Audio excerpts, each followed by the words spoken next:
want to welcome the panel and say thank you so much to Brian, Nate, Dawn, and Justin for doing this. This is not easy for them. They are on this panel because they're great ambassadors for veterans in the veteran community and how they've transitioned personally, and they've got some fantastic insight for everybody who's here live in New York City at Google headquarters, and then all of the veterans and all of the people that are joining us via Hangout, Google On Air. And we'll get to some of your questions for the folks that are on air. All we ask that you go ahead and submit your questions via the bottom feed. They're actually going to feed right to me here at the podium so that we can include those in today's panel discussion. Carrie mentioned VetNet, and I'll just do a really quick introduction of what it is, but VetNet is going to be a Hangout, a site on Google Plus where you can go to find career service opportunities and job opportunities for all transitioning military personnel, veterans, and their spouses. And there'll be a ton of content, products, and services, as well as a means to connect with each other to discuss lessons learned and things that we could all utilize and share with one another so that the veteran community can be successful in that transition, and after that transition being successful in their civilian careers. With that being said, I'm going to ask now, and I'll ask first Brian, then Nate, and then we'll go to Justin and Dawn.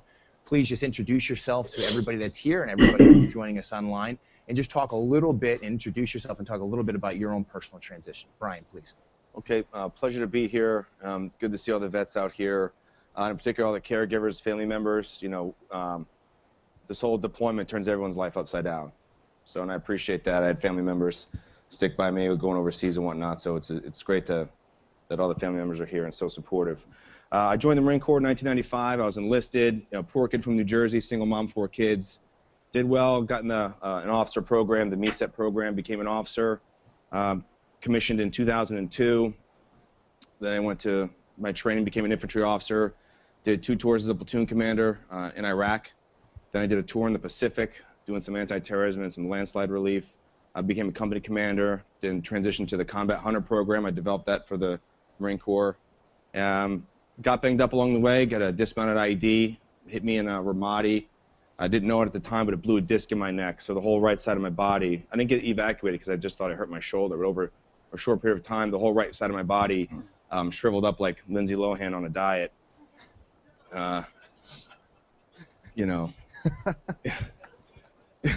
And then I was wondering why I couldn't feel my toes anymore, and I cracked my L5 during that blast too. So, and I, wasn't smart enough. Marines are we're a bit too aggressive sometimes. I didn't think to go to the doctor, and it just made it worse. So, decided to get out. Got out, got lonely, joined back in the reserves. Of course, I got deployed for a year, but it was a stateside deployment, so it was good. And doing the job search, had a hard time, and I decided to choose a different path. I decided to start my own business, so I'm a media producer. I'm in the Producers Guild of America. I'm out of here in New York City, so I produce feature films, graphic novels. This is our 3rd year, we co-produced a New York City Veterans Day Parade, which air on Fox and their affiliates across the country and across the world on the DoD net. So, good to be here. Thank you, Brian. Very impressive.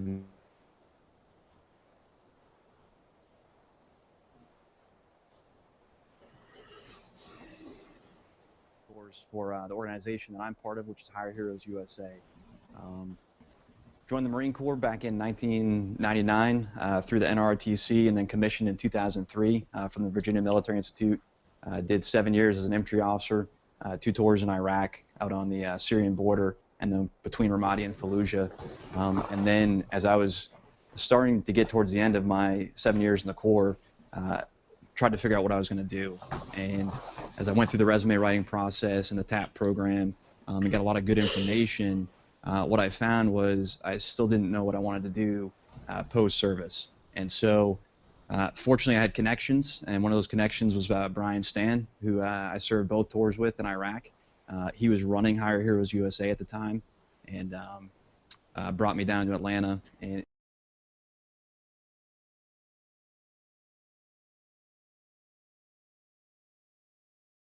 in the Marine Corps. So I transitioned from the Marine Corps into Hire Heroes USA back in 2010, and have been with the organization ever since, and we've grown, I believe, from 7 people at that time to 23 people now. We have offices in San Diego and Atlanta, and we help veterans get jobs. That's the sole purpose of our organization. And so even though I made a transition right from the military into a veteran service organization, I think I can speak to some of the issues that you all are dealing with, which is how do I make that successful transition?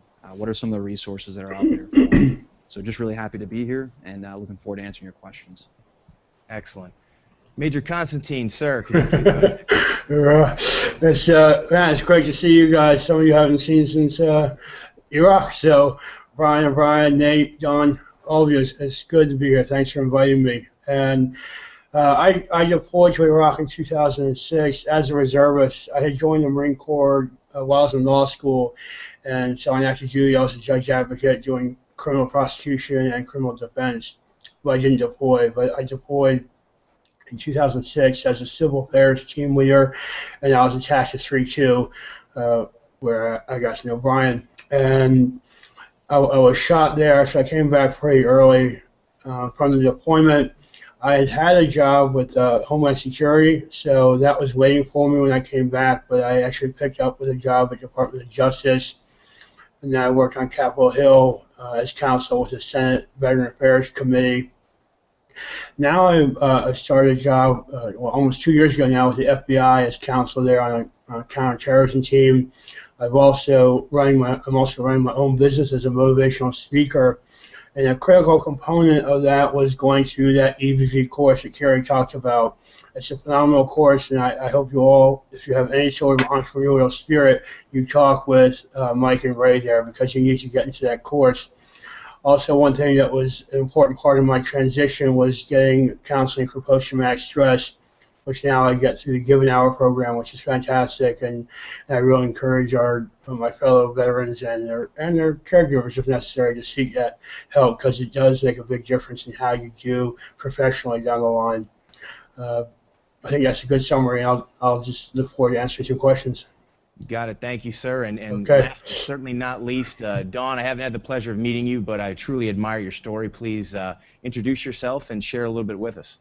Sure. Well, thank you so much for having me. I'm a retired Army captain. I was commissioned through West Point just before 9/11 in June of 2001. Spent a little bit of time over in Korea as a platoon leader there. I was a military police officer, so I had some interesting experiences in Korea, kind of doing some law enforcement over there. And then was subsequently transferred to Fort Stewart, Georgia, and then deployed out of there as a platoon leader, 4th Platoon of the 293rd Military Police Company. And we were sent over to Bakuba. Actually, my platoon was sent over to Bakuba, Iraq, in February of '04. And we did a lot of, we kind of worked mainly with the Iraqi police, doing a lot of training with them, doing a lot of kind of concurrent missions, anything from reconnaissance, surveillance, patrols, raids, basically just kind of looking for bad guys, along with just general kind of police operations, running their police station, doing force protection, QRF stuff. So I was actually on a patrol mission. It was a night patrol kind of routine, rolled out around 01, and right at about 03:30 drove into an ambush. I was in the first vehicle of the patrol and got hit with small arms and rocket propelled grenade fire, and one of the RPGs came right through the front of our Humvee, which was up armored, and tore through the vehicle, hit me right through the shoulder, took my, basically my arm off, and caused a lot of other damage. So the last thing I remember from Iraq was, just kind of the feeling of ascending into the air, kind of, in a Black Hawk medevac, not really knowing that, that was going to be the last thing I remembered. And then woke up after a couple weeks in a coma at Walter Reed Army Medical Center, and spent about 10 months there recovering from my injuries, doing physical therapy and rehab, and then kind of facing that big unknown, the transition, trying to figure out what I was going to do with the rest of my life now that I was no longer fit for duty. So for me, it was kind of I didn't know what I wanted to do, and I know we'll kind of go more into this in the Q&A piece, but ended up starting my own business, which is Halfeker and Associates. We provide information technology and security solutions for the federal government, kind of primarily focused on defense.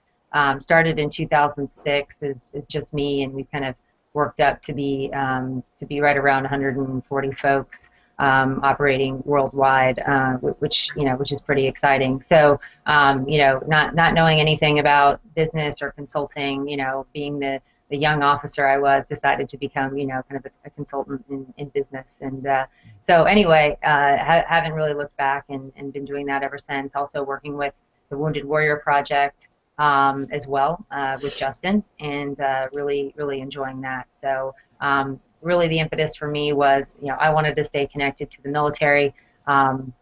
Didn't doing a job search, didn't really find anything out there. Did a little stint on Capitol Hill, just long enough to know I didn't want anything to do with those guys or politics.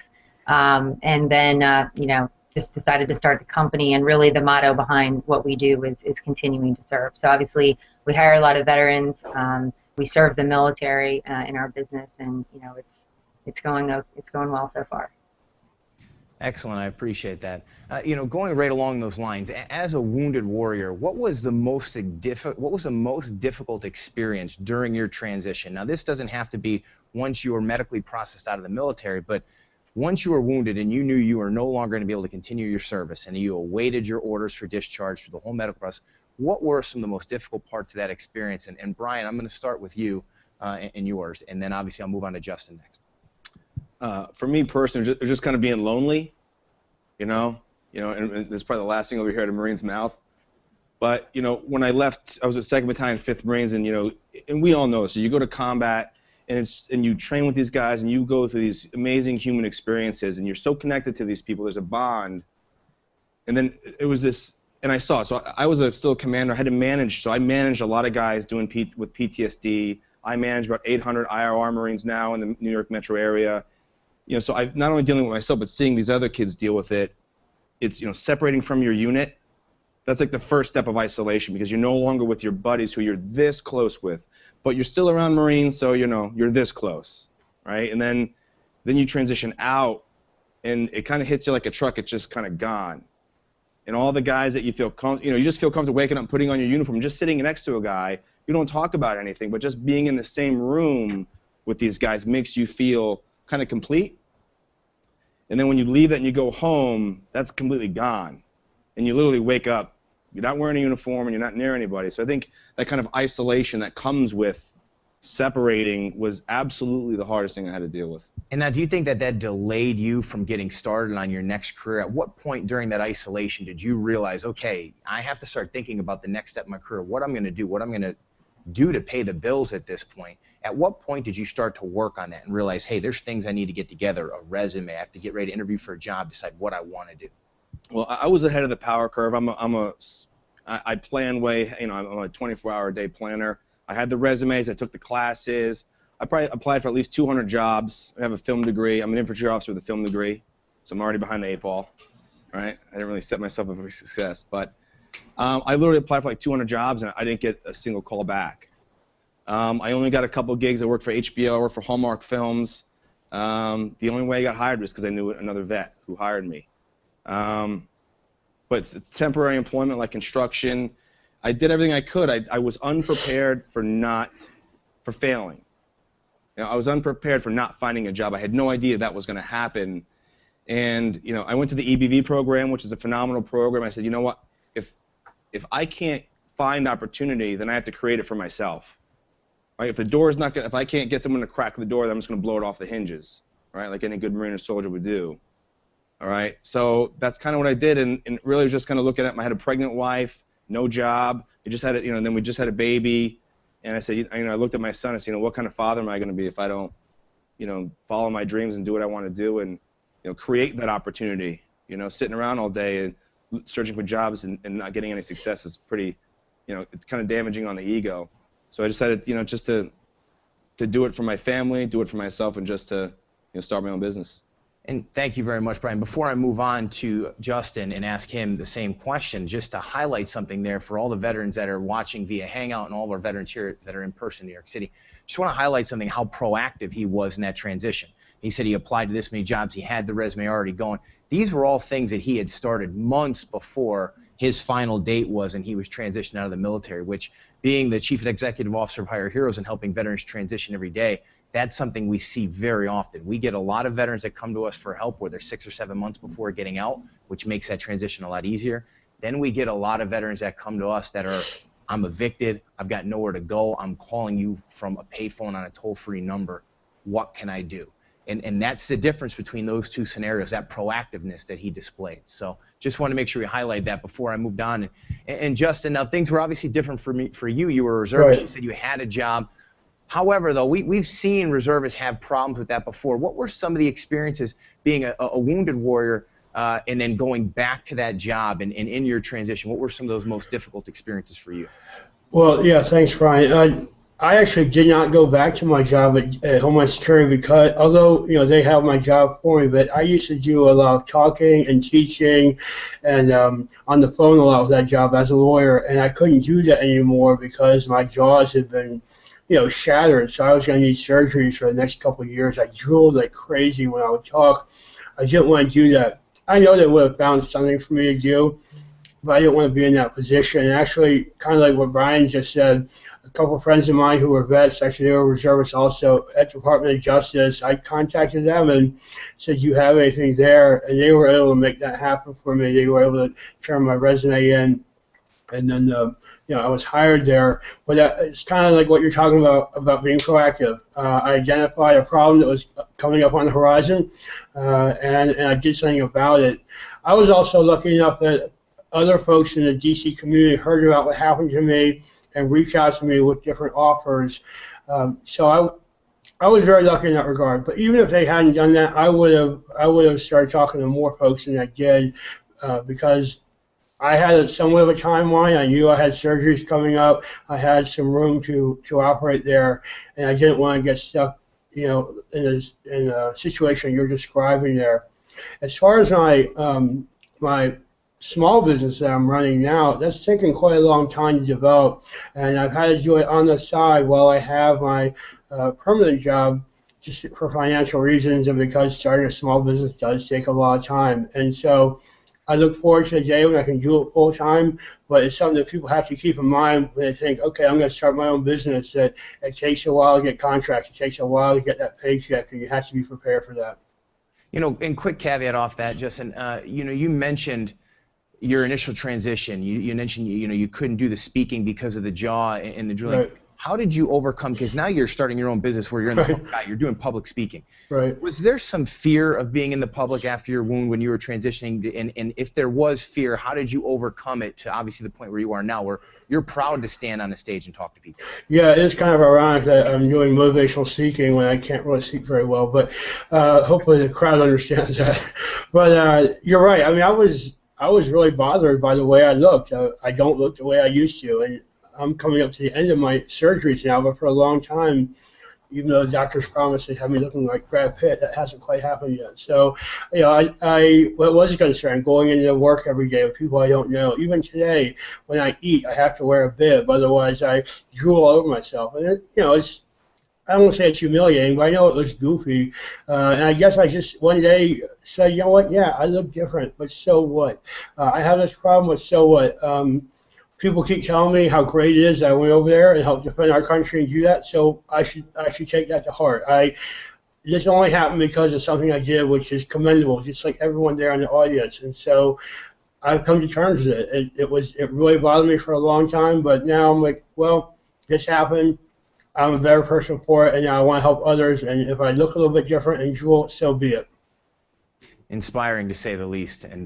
And Dawn, to touch on your story a little bit, at what point in your transition, what were those most difficult points? And then also, when did you start to look at the next step? At what point did you start to formalize a resume and work on what most companies say are the biggest reasons veterans don't get jobs as easy as others, is because our failure to communicate our skill sets in an understandable manner to them because of all the acronyms and our own language that we have in the military. At what point for you was the most difficult, and at what point did you start to work on your transition to a civilian career? Thanks, Brian. Yeah, I think that for me, really the difficult, and I would say the low point was, when I when I first came out of a coma, and I didn't know the extent of my injuries. I didn't really know what had happened. I mean, I remembered the incident. I remembered getting hit, but when I sort of came to, it was, the doctors were sort of looking at me like, do you know where you are? And I remember thinking like, well, I'm in Iraq, and I saw my parents, and they were there, and I'm thinking like, oh man, how did they find their way to Iraq? But then, I saw sort of the serious look on their faces, and my dad said, you lost your arm, you're not going back over, because I was like, okay, I'm ready to go back with my platoon. And so I remember looking to my right side and seeing a white bandage where my arm used to be, and I just remember thinking like, wow, like my life is over. And it was really, I think, a succession of loss of knowing like, I wasn't going to be able to go back over and do my job, which I really enjoyed. I wasn't going to be able to be with my soldiers, so it was sort of severing that connection. What would I ever do? What would I be good at? So I was completely unprepared at that point, in terms of thinking about, what would I stay in the military? Would I get out? I mean, the decision was sort of made. So I think, but within that succession of loss, for me, it was really that, feeling like I had lost my identity. I felt like so much of who I was, what I was working for, had been working for, and what my passion was all sort of taken away at one time. And so for me, I remember I was 24 years old, and on my 25th birthday, I'd just come out of the coma. I had my 25th birthday, and I remember laying in a hospital bed thinking, on my birthday, like that my life was over. I'd have to go. What could somebody do with one arm? And so for me, it was really this mindset of like, well, I can't do anything now, so I'll just maybe move back home, live with my parents. I just didn't really have any perspective. And so it didn't really take long to snap out of that. But for me, the turning point was really engaging with my fellow warriors. I remember when I was at Walter Reed, and I was kind of, you could say down. I was having a little bit of sort of self-pity. I had my parents cover up the mirrors in my hospital room. I just in the bathroom. I didn't want to see what I looked like. I didn't want to really face the reality, of having to, to kind of accept what had happened. So, what happened though was the physical therapy folks came into my hospital room, like they do everybody. They said, okay, we're getting you out of bed. We're going to take you down to the physical therapy clinic where you can see where you're going to start your rehabilitation and meet some of the other warriors. So, the thing that I remember most vividly, being kind of on a, very confused, little dazed, on a lot of drugs, they wheeled me down there, and sure enough, when I walk in, I see all these different warriors. I mean, missing arms, legs, facial burns, scars. I mean, that room had it all. And, I just, one of the gentlemen I was introduced to, his name was Sergeant Mitchell, and he was an army guy, and he had lost his legs. And I remember, he was getting up on his prosthetic legs for the first time, and watching that and watching him go through that with his family, and how special it was just to take his first step.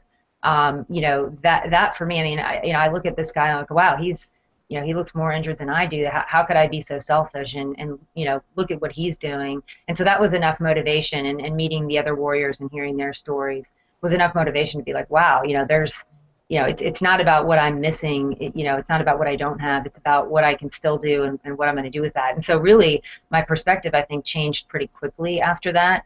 And then, in terms of how you translate that into, looking for a career, I think it does go back to like you said, and like some of the other panelists were saying, is being proactive and taking initiative and really, leveraging resources, but ultimately taking responsibility for, your own transition. And so for me, it was very much, I had no idea what I wanted to do, and I didn't know what was out there. And obviously that's, the one thing the military does not teach you or prepare you for is how to look for a job, how to write a resume, as you pointed out. And so for me, I just, I didn't say no to anything. I really wanted to meet with as many people as I could, learn about the programs that were out there. At the time, they didn't have all these wonderful programs. I'm sure if they would have had the boot camp back in 2004, I'd be much better off in business.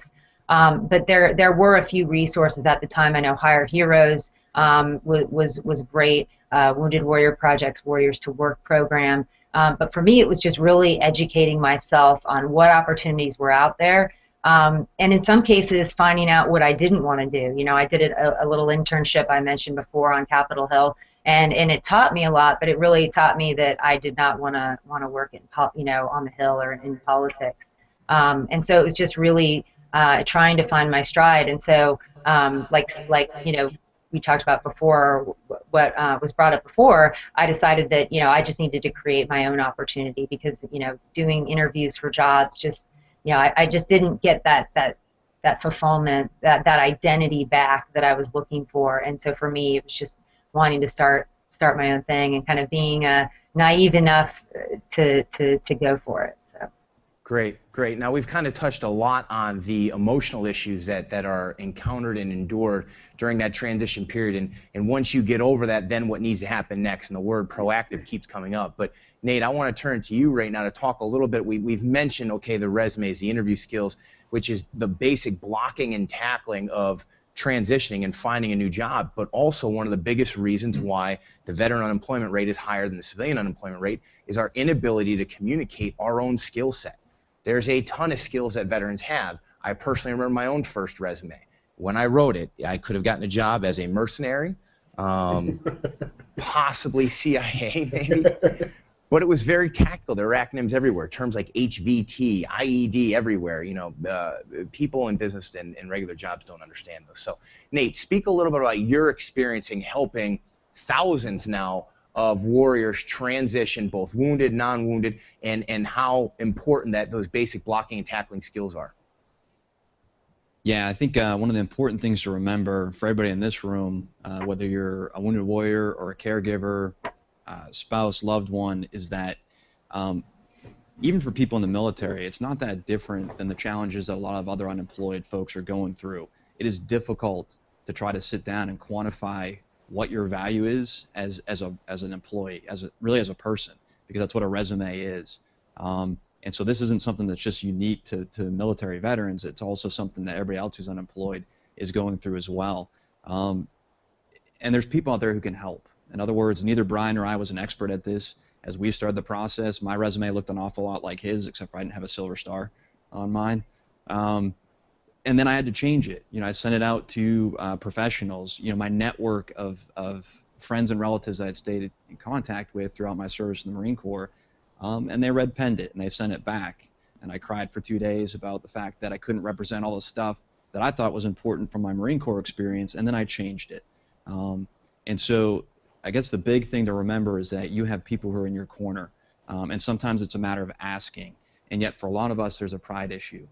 We're used to doing things on our own. Oh, by the way, many of us went to combat, if not all of us who are in here went to combat. And so our friends and relatives view us with a sense of maybe adulation, certainly respect, and to come now full circle to the point where you're transitioning out, or you have transitioned out, and you need help is very humbling.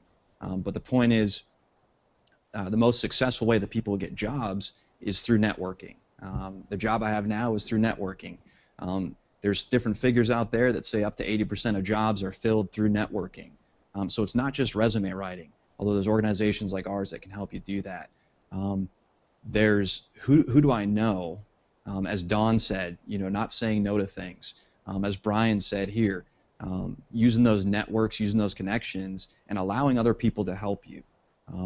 Chances are, especially if you're in the transition process right now from the military, you don't necessarily know what you want to do. You may not even know what you're good at. The people who know what you're good at and who know what opportunities are out there are the people who are already out there who know you best. Friends, family, fellow military members, and veterans that have already made that successful transition. They already know who you are. They know some of the skill sets that you're bringing to the table that maybe you take for granted because leadership was taken for granted in the military. You're taught from day one how to lead yourself and others. That is a skill set that is so highly valued amongst many employers that you might overlook. The fact that you led 3 or 12 or 45 individuals in a very chaotic, stressful environment, and all the operational planning, the professional development, the daily accountability. I mean, these are all things that are extremely valued, but that usually don't make it to a veteran's resume. Formatting is important. So I guess to tie this back together, there's not just organizations like Hire Heroes USA or IVMF or even VetNet.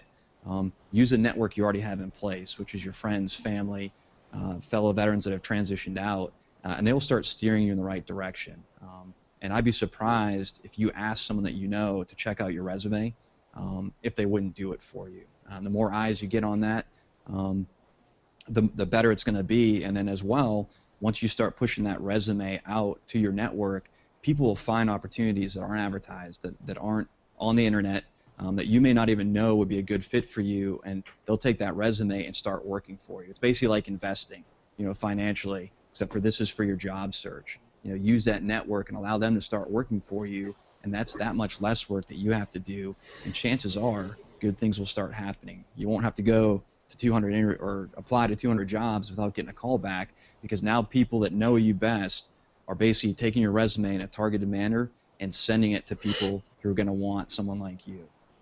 And, one thing I just wanted to add, guys, is have confidence in those skill sets. It's amazing to me, as I've seen many veterans transition, they get a little bit of confidence, and they don't just do well, they thrive. They absolutely thrive when they get into the civilian market. You guys have skills and intangibles that are far beyond even your own beliefs sometimes, and veterans aren't good at saying words like I and me when they have to go interview for a job. We're used to we and they. But trust in your skill sets, have confidence in that. There will never be a job that anybody offers you or you obtain in the civilian market that's as difficult as the one you've already had. And Brian, please caveat what Nate said. Just real quick about the network. I know some of you are thinking, well, how do I don't know a lot of people. I don't know anybody. I'm the only, out of 4 kids, only 2 of us graduated high school. My mom passed away, and, no one ever went to college. I didn't literally know anybody, but I knew a lot of Marines, and I started meeting people. So it's friends, family. You'd be surprised on who knows who. I did a Korean War documentary, Chosen. One of the guys I met in New Jersey, he donated some money and said, hey, look, my son's a big Hollywood producer. Maybe you should meet him. I'm thinking, that's, just like in Iraq, they're all special forces guys. And so I said, whatever. So I Googled him, and sure enough, he produced all the sports movies for Disney. So The Rookie, Miracle, Invincible, Secretariat, Mark Ciardi. And I said, I called him right back and said, love to meet your son. I had no idea, this old Marine I met through the Marine Corps League, Korean War vet, knew. So you have no idea who knows anybody. So just start asking people, and you're meeting people at Google, the Woodruff Foundation. You're meeting a lot of people. Wounded Warrior Project. Ask them. If you want to get a job in IT, hey, look, I'm looking for something in IT. You don't have to know them. Networking is getting to that person, making your own trail of breadcrumbs. I've cold called people for myself and for other vets.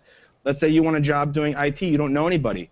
Go through LinkedIn, go through Facebook, try and find a vet, or just call and say, hey, do you have a veterans network?